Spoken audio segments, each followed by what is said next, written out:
Hello guys, welcome to my YouTube channel Maddy math classes. आज हम बात करने वाले हैं चैप्टर फोर्थ की जो फर्स्ट एक्सरसाइज है उसके बारे में। देखो, इस एक्सरसाइज के अंदर जो सबसे बड़ी बात यह है कि हमें एक जो प्रिंसिपल ऑफ इक्वलिटी है वो सीखना है। Principle of equality. देखो, ये प्रिंसिपल हमें बताता है कि जो हमारा LHS है, जो लेफ्ट हैंड साइड है, वो हमेशा हमें राइट हैंड साइड के बराबर करना होता है। और जिसने भी इस चैप्टर की इंट्रोडक्शन वीडियो नहीं देखी है उसको एक बार फोर श्योर जाकर देख लेना, तो उसमें तुम्हें पता लग जाएगा प्रिंसिपल ऑफ इक्वलिटी क्या होती है। वैसे मैं तुम्हें इस क्वेश्चन के अंदर इसको सिखाऊंगा जरूर, लेकिन क्वेश्चन को करने से पहले हमें इस क्वेश्चन को पढ़ना और समझना काफी ज़्यादा जरूरी है। अब यहाँ पे हमसे कह रहे हैं कि the cost of a notebook. पहले समझो कॉस्ट क्या होता है। कॉस्ट का मतलब है हम किसी चीज को बनाते हैं, उसकी लागत कितनी आई है या उसका खर्चा कितना है। The cost of notebook is twice. Twice का मतलब है दो गुना। जैसे 5 का ट्वाइस क्या हो जाएगा, तो 5 गुने 2 10, ऐसा। ठीक है, ट्वाइस का मतलब दो गुना होता है।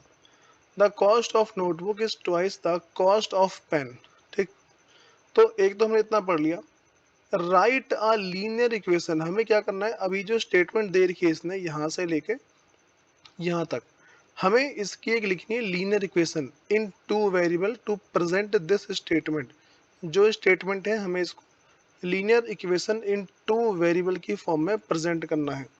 और इसने हमें हिंट दी हुई है इस क्वेश्चन में, जो हिंट हमारे पास है। लेकिन तुम्हारे एग्जाम में अगर एक क्वेश्चन आया तो हिंट नहीं मिलेगी तुम्हें। The cost of a notebook, correct, the take the cost of notebook to be X. उसने खुद बोला है क्वेश्चन में कि जो नोटबुक की कॉस्ट है उसको एक्स ले लो और जो पेन की कॉस्ट है उसको वाई ले लो। देखो, कभी भी तुम्हारे पास अगर ऐसा क्वेश्चन आता है, ट्वाइस आ जाए, थ्राइस आ जाए, 2 टाइम, 3 टाइम, अगर कभी भी ऐसा तुम्हारे क्वेश्चन के अंदर आ जाता है तो हमें उस टाइम सिर्फ एक छोटी सी बात सोचनी होती है कि ट्वाइस का मतलब क्या है, फिर थ्राइस का मतलब क्या है, ठीक, या फिर 2 टाइम्स का मतलब क्या है, 3 टाइम्स का मतलब क्या है। बस हमें ये सोचना होता है। अब सुनो, शुरू करते हैं क्वेश्चन को। उसने हमसे बोला है the cost of a notebook is twice the cost of pen. तो पहले हम दोनों की कॉस्ट को कुछ ना कुछ लिख लेते हैं कि अच्छा इसकी कॉस्ट क्या होगी और इसकी कॉस्ट क्या होगी। तो cost of notebook, let the cost of notebook be X. Notebook है उसकी कीमत को मैंने एक्स मान लिया है। वैसे ही जो कॉस्ट ऑफ पेन है, let the cost of pen be y. और जब भी हमारे पास ऐसा आता है तो दोनों को हम पहले इक्वल लिखेंगे। ठीक है, cost of notebook is equal to cost of pen.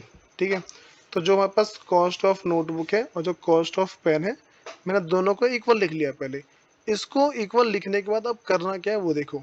Cost of notebook कितनी है पास, एक्स है, x is equal to y. अब क्वेश्चन पढ़ो, क्वेश्चन क्या बोला है इसने। द कॉस्ट ऑफ नोटबुक, जो नोटबुक की कॉस्ट है, इज ट्वाइस, वो दुगनी है, वो पहले से ही दुगनी है। ठीक है, दो गुना ज्यादा कीमत है उसकी। द कॉस्ट ऑफ पेन, उसने पहले से क्या बोला है, ये जो कॉस्ट ऑफ नोटबुक है ना, ये पहले से ही दो गुना ज्यादा है।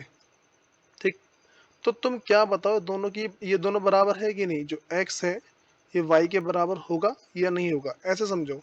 मैं कह रहा हूँ कि यहाँ पे 10 और यहाँ भी 10, लेकिन ये जो है ना एक्चुअल में 10 गुने में 2 लिखा हुआ है। ठीक है, 2 गुना लिखा हुआ है ये। तो बताओ क्या दोनों बराबर है या फिर नहीं है। सिंपल सा लॉजिक है, दोनों बराबर नहीं होगा, क्योंकि 10 गुने 2 का मतलब क्या होता है, 20 होता है। ठीक है, यहाँ पे 10 लिखा हुआ है, तो ये दोनों बराबर तो नहीं है। तो वही समझो कि ये मेरे पास जो x है यहाँ पे पहले से 2 से मल्टीप्लाई हो रखा है। उसे बोले ना the cost of notebook is twice the cost of pen. जो नोटबुक की कॉस्ट है वो पहले से ही मल्टीप्लाई हो रखा है 2 से। ठीक, तो दोनों तो बराबर होंगे नहीं। दोनों को बराबर करने के लिए हम इस साइड भी 2 से मल्टीप्लाई कर देंगे। और जिसको ये वाली बात समझ में नहीं आई, ध्यान रख के चलना, जिसके बारे में बात चल रही है इस क्वेश्चन में, नोटबुक के बारे में बात चल रही है और जो बात चल रही है वही उसके सामने वाले में कर दो। The cost of notebook is twice, दो गुना है, द कॉस्ट ऑफ पेन। ठीक है, तो उसने नोटबुक के बारे में बोला है। अगर नोटबुक के बारे में बोला तो उसके सामने वाले में हम वही चीज करेंगे। यहाँ से बोला ट्वाइस है, ये ट्वाइस है, तो हम क्या करेंगे, हमने सामने वाले में 2 से मल्टीप्लाई कर दिया। ठीक है, तो जो जो थोड़ा वैसा उसको हटा दे रहा हूँ मैं एक बार।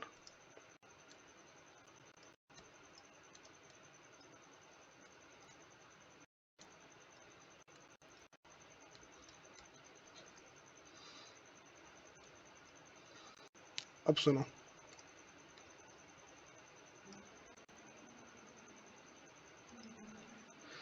अब आते हैं अपने क्वेश्चन पे। तो हमारे पास क्या है, x is equal to 2y, ये हमारा आ गया आंसर। ठीक है, तो उसने बोला है इसको हमें क्या करना है, टू वेरिएबल की फॉर्म में लिखना है, तो हम इसको ऐसा लिखेंगे, x plus 2y is equal to 0। हम ऐसा भी लिख सकते हैं, ऐसा भी लिख सकते हैं, या फिर x plus 2y plus 0 is equal to 0, हम इसको इस फॉर्म में भी लिख सकते हैं। ठीक है, तो ये सारी सारी बातें हैं जो हमें इस क्वेश्चन के अंदर सीखनी थी। देखो ऐसे और जो क्वेश्चन है ना, अगर तुम्हें ऐसे क्वेश्चन की प्रैक्टिस तो आर डी शर्मा उठा लो, ऐसे बहुत सारे क्वेश्चन मिल जाएंगे। अगर नहीं मिलते हैं तो मेरे पास है कि जो मैं अपने स्टूडेंट को करवाता हूँ उसकी मेरे पास पहले से पीडीएफ पड़ी हुई है। अगर कमेंट आते हैं तो मैं फॉर श्योर उसकी लिंक जो है कमेंट सेक्शन में शेयर कर दूंगा। फिर मिलते हैं इसकी नेक्स्ट वीडियो में। धन्यवाद।